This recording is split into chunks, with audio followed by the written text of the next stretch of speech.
Hello, this is our code for the BLE server, ESP32. BLE stands for Bluetooth Low Energy.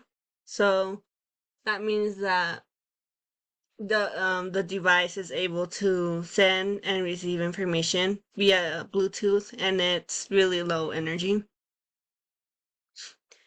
Right here we have a little overview of how it works. For this particular code, we are tasking this ESP32 to be the server, and it will communicate whatever light values it gets from the light sensor and send it to our client, ESP32. These libraries are used to make devices be able to communicate via Bluetooth. This will be our server name, and this is the name the client will see when it tries to connect.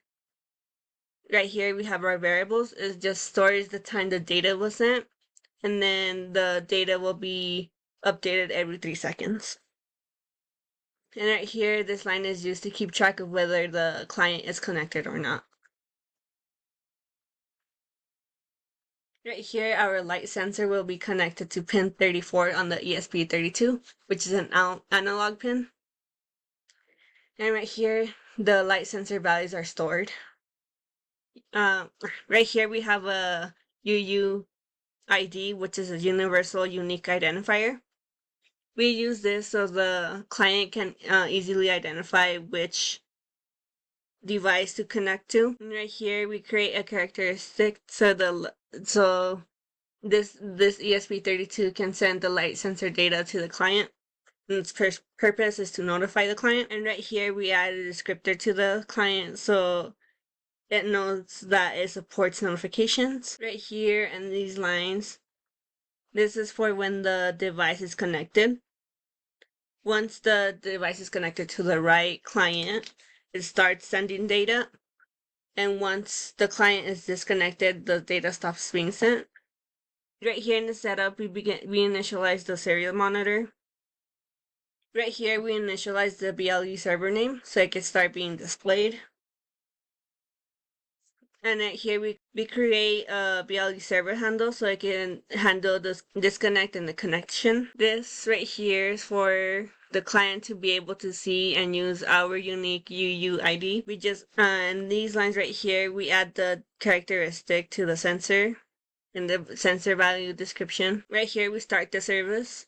And these lines, the ESP32 name is advertised, and the client can now see and connect to the device. And then in the serial monitor, we have a message that will print. Here in the loop, if the client is connected, this server ESP32 will send the data of the light sensor every 3 seconds. And then the light sensor value can be from anywhere from 0 to 4095.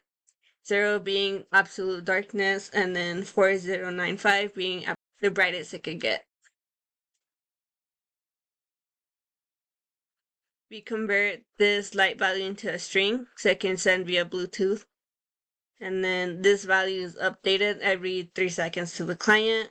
The client is notified. Right here, we also print the light value on this ESP32 server serial monitor just to make sure that the right values are being sent. And then we keep track of the last time the data was sent, and this step is repeated. Thank you.